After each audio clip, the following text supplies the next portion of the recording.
உடலை துண்டு துண்டாக வெட்டி சூட்கேஸில் அடைத்து தமிழ்நாடு எக்ஸ்பிரஸ் ரயிலில் அனுப்பிய காதல் ஜோடி சென்னை சென்ட்ரல் ரயில் நிலையத்தில் சுற்றித் திரிந்த வீடியோ காட்சி வெளியாகியுள்ளது.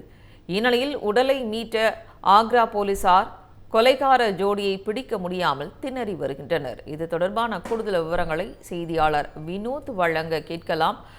வினோத், சென்ட்ரல் ரயில் நிலையம் வந்த காதல் ஜோடி துண்டு துண்டாக வெட்டப்பட்ட உடலை சூட்கேஸில் வைத்து ரயிலில் அனுப்பியது தற்பொழுது தெரிய வந்திருக்கிறது. முழு விவரங்கள்.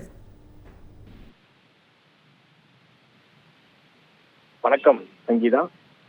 கடந்த ஆகஸ்ட் மாதம் 5ஆம் தேதி ஆக்ரா ரயில் நிலையத்தில் தமிழ்நாடு எக்ஸ்பிரஸ் நின்றபோது அதில் சந்தேகத்திற்கிடமான சூட்கேஸில் ஆண் சடலம் துண்டு துண்டாக வெட்டி இருந்தது தெரிய வந்திருக்கிறது. உடலை மீட்ட ஆக்ரா ரயில்வே போலீசார் தமிழ்நாடு ரயில்வே போலீசார் உதவியுடன் இறந்த நபர் யார், கொலை செய்தது யார், இறந்தவர் யார் உள்ளிட்ட பல்வேறு விசாரணை எல்லாம் மேற்கொண்டு வருகிறார்கள். குறிப்பாக சென்னை சென்ட்ரல் ரயில் நிலையத்திற்கு வந்த ஒரு காதல் ஜோடி தான் அந்த சூட்கேஸை கொண்டு வந்து தமிழ்நாடு எக்ஸ்பிரஸில் வைத்துவிட்டு பின்னர் அந்த காதல் ஜோடி பூங்கா ரயில் நிலையத்திற்கு கூடுவாஞ்சேரி வரை சென்றதும் பின்னர் ஆட்டோவில் தப்பி சென்றதும் தெரிய வந்திருக்கிறது.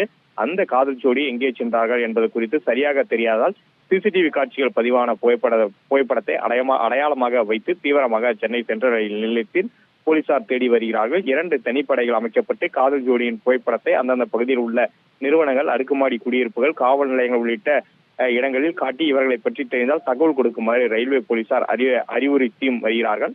அவர்களை கண்டுபிடித்தால் மட்டுமே எதற்காக கொலை செய்தனர், யாரை கொலை செய்தனர், துண்டு துண்டாக வெட்டி எங்கே வீசப்பட்டது என்பது குறித்து விவரங்கள் எல்லாம் வெளியாகும் என காவல்துறை தரப்பில் தெரிவிக்கப்பட்டாலும் சுமார் 350க்கும் மேற்பட்ட சிசிடிவி காட்சிகளை போலீசார் ஆராய்ந்து தீவிரமாக தேடி வருகின்றார்கள். இந்த நிலையில் காதல் ஜோடி சென்ட்ரல் ரயில் நிலையத்திற்கு கையில் சிவப்பு நிற சூட்கேஸுடன் வருவதும் பின் அவர்கள் கூடுவாஞ்சேரி செல்லும் கையில் சூட்கேஸ் இல்லாமல் செல்வதும் சிசிடிவி காட்சிகள் பதிவாகி உள்ளது. இந்த சிசிடிவி காட்சிகளை தற்போது ரயில்வே பாதுகாப்பு